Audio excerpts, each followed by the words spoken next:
السلام عليكم ورحمة الله وبركاته، واسعد الله اوقاتكم بكل خير. يا هلا وسهلا. بندر ما شاء الله، وين الغيبات؟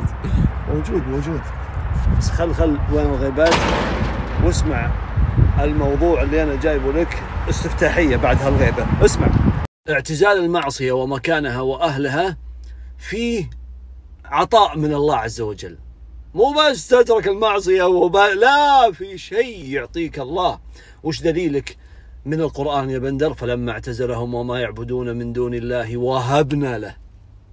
هنا الهبة، اعتزال المعصية ومكانها وأهلها يعطيك الله عز وجل، لا مو بس يعطيك. اسمع: وهبنا له إسحاق ويعقوب وكلا جعلنا نبيا. خلاهم أنبياء بعد، مو بس أعطاه الولد، أعطاه أنه جعلهم أنبياء. اعتزال المعصية يا جماعة شيء جميل. الفترة اللي راحت هذه، الانقطاع اللي أنا انقطعت، حذفت سناب وحذفت تويتر وحذفت كل شيء، أحس إني رجعت جديد انفرمت. والله يا جماعة إنه يورث لك شيء أنت تحتاجه، لا تحذف نهائي، لكن ما يمنع أنك كل فترة وفترة تسوي لك هالحركة.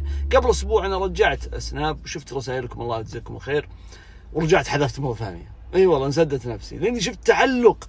ليه تتعلقون كذا؟ خلاص بندر راح، الله يستر علينا وعليه. في شيء اجمل، اي لانهم يعتبروني شيء جميل في حياتهم، الله يجزاهم خير، يقولون الفائده وزي كذا. اي والله، الله يبارك لكم يا رب، يوفقكم ويجعلنا واياكم من الصالحين المصلحين. ولكن ما يمنع يا جماعه ان نعتزل شوي، نفك شوي عشان نشوف جمال واقعنا.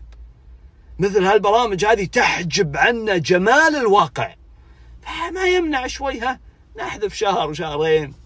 اي والله، بس عودنا لكم، نسأل الله ان يجعل القادم اجمل من اللي راح.